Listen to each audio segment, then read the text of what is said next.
Neste vídeo, vamos estudar algumas propriedades das máquinas de Turing. Uma máquina de Turing é determinística se para cada estado e símbolo há no máximo uma transição especificada pela função de transição. Uma transição delta, estado E lendo A, leva para o estado E', substitui o caractere A ou pelo símbolo B e vamos mover o cabeçote em uma direção direita ou esquerda determinada por D. Será representado pelo diagrama de estado da seguinte forma: saindo desse estado, lendo A na fita de entrada, substituímos por B de bola e movemos o cabeçote em uma direção D, indo para o estado E'. Veja que, como novidade em relação a um autômato de pilha, nós temos o que? Nós temos a possibilidade de mover em uma direção especificada. Uma máquina de Turing ela pode ser utilizada para dois objetivos. A primeira delas é reconhecer uma linguagem. Então, eu posso projetar uma máquina de Turing para reconhecer a linguagem ANBN. E essa máquina ela vai determinar se ela aceita ou rejeita uma determinada palavra. E também, como nós vamos discutir lá na frente, é possível que a máquina de Turing não pare, que foi um exemplo do vídeo anterior. Também temos a possibilidade de fazer uma máquina de Turing que leva de uma linguagem, por exemplo, sigma estrela, para uma outra linguagem, gama estrela. E vai ficar mais claro no exemplo a seguir. Então, vamos ver esse exemplo de uma máquina de Turing que vai receber uma palavra de sigma estrela, 0, 1 estrela, e vai produzir o seu complemento. Então, vamos entender essa máquina de Turing por meio de um exemplo. Então, aqui está a máquina de Turing apresentada no slide anterior. Então, se nós pensarmos em um número 0, 1, qual seria o seu complemento? Seria 1, 0. Então, aqui nós saímos de sigma estrela e estamos indo para gama estrela. E aqui é o conjunto das palavras formado com zeros e uns. E aqui o nosso entendimento é que é o conjunto das palavras de complemento de sigma estrela. Então, se nós pensarmos em 1, temos 0, 0. Se nós pensarmos em 0, 0, nós teríamos 1, 1. Então, vamos entender o funcionamento da máquina de Turing por meio desses exemplos. Então, nós sabemos que na primeira posição da fita, nós temos o marcador da fita à esquerda. Nós teríamos então, por exemplo, a palavra 01 e sabemos que daqui em diante tudo é vazio. A fita está vazia. Então, nós vamos começar no estado 0 e o cabeçote vai estar justamente nessa posição da fita. Então, no estado 0, lendo 0, nós substituímos por 1.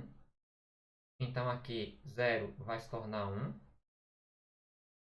E o cabeçote que estava nessa posição vai se mover para essa outra posição.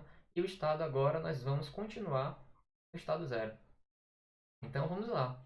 No estado 0, lendo 1, substituo por 0. Movo o cabeçote para a direita e permaneço no estado 0. Então, observe agora que o nosso cabeçote ele está numa posição que contém o símbolo que indica que a fita está vazia. Então, agora nós vamos fazer uma transição bastante interessante. Lendo símbolo de fita em branco, nós escrevemos o próprio símbolo de fita em branco. Então, aqui nós substituímos por branco. E movemos o cabeçote para a esquerda. Então, agora o cabeçote voltou para essa posição, onde contém esse 0. E nos movemos para o estado 1. Mas olha que interessante. Observe que o complemento da palavra já está aqui na fita. 0 se tornou 1, 1 se tornou 0. E então, no estado 1, o que é que nós vamos fazer?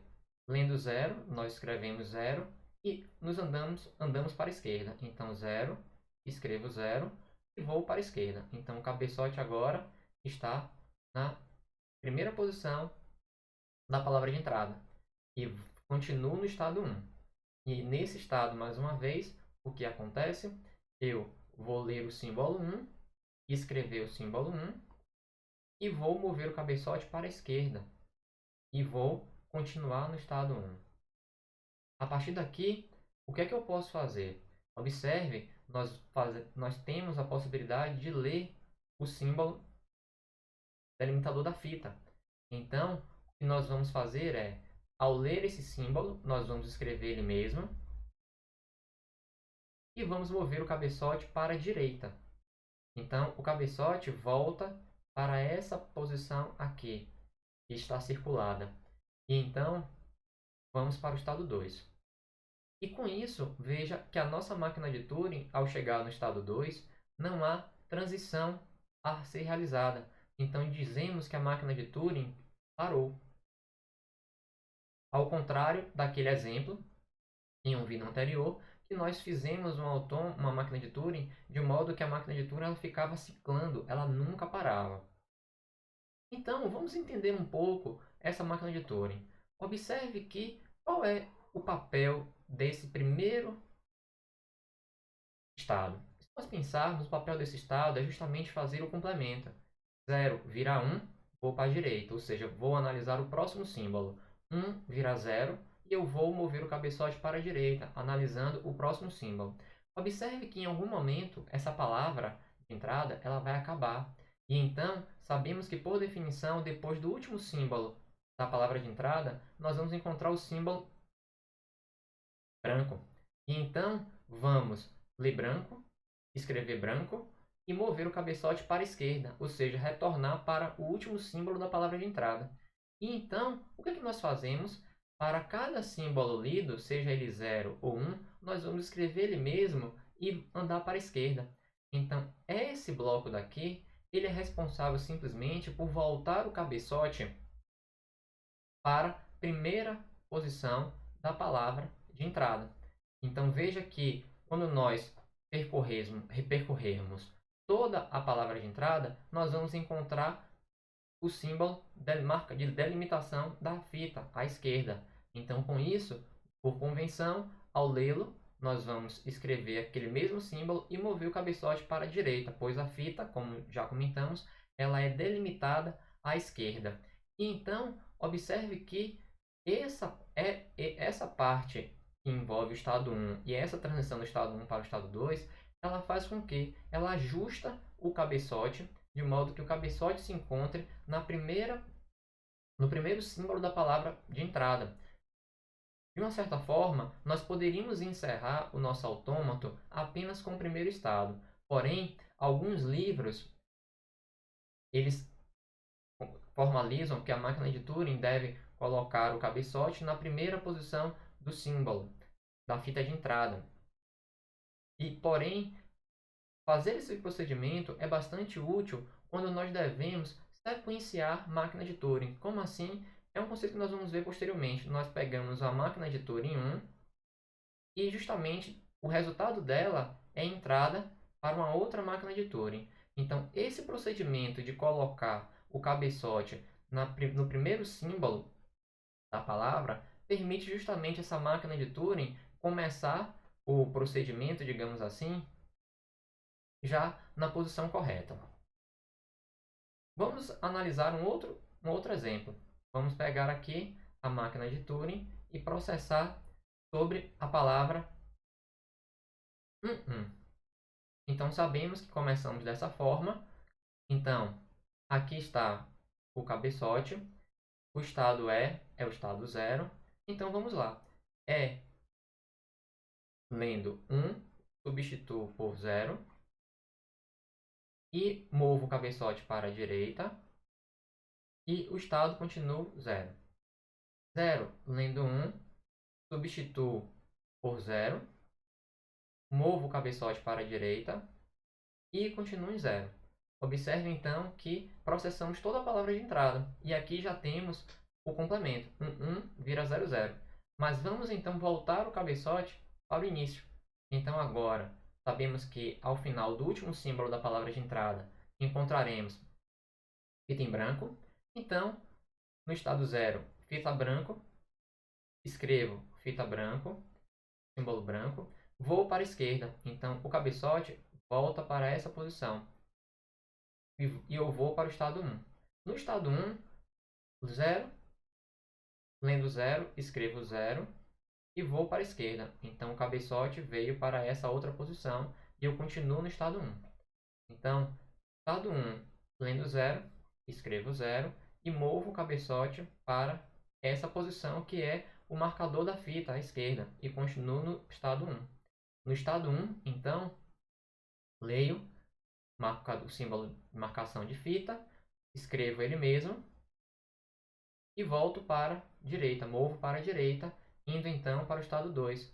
Então, observe que a máquina agora parou no estado 2 e se encontra na fita 00 e o cabeçote da fita se encontra no primeiro símbolo da palavra. Então, com isso, nós já estamos prontos para definir o que é formalmente uma máquina de Turing. Então, uma máquina de Turing ela vai ser definida por todos esses elementos. Nós temos um conjunto finito de estados, sigma, que é um subconjunto de gama, é o alfabeto de entrada, gama é o alfabeto da fita. E esse símbolo é justamente o primeiro símbolo da fita. E observe que ele é um símbolo especial, certo? E ele vai justamente delimitar que a fita ela é limitada à esquerda. Você pode se perguntar por que justamente a máquina de Turing ela é limitada à esquerda, mas é ilimitada, não tem limites à direita? Será que nós podemos transformar a máquina de Turing limitada à esquerda em também ilimitada à esquerda? Ou seja, remover essa limitação à esquerda? E nós vamos estudar tudo isso ao longo desse curso. Esse símbolo é o símbolo branco. E veja que o símbolo branco ele é diferente do símbolo que marca, limita a fita à esquerda. Nós temos uma função de transição. Essa função de transição possui como domínio o produto cartesiano de estado por alfabeto da fita e vai justamente ter como contradomínio o produto cartesiano de estado, alfabeto de fita e pelo o estado das direções, caminhar o cabeçote para a esquerda ou para a direita. Temos também um único estado inicial e F é um conjunto de estados finais. Então, com isso, nós definimos formalmente o que é uma máquina de Turing. E no próximo vídeo, nós vamos entender o nosso primeiro exemplo de utilizar uma máquina de Turing para reconhecer uma linguagem. Muito obrigado.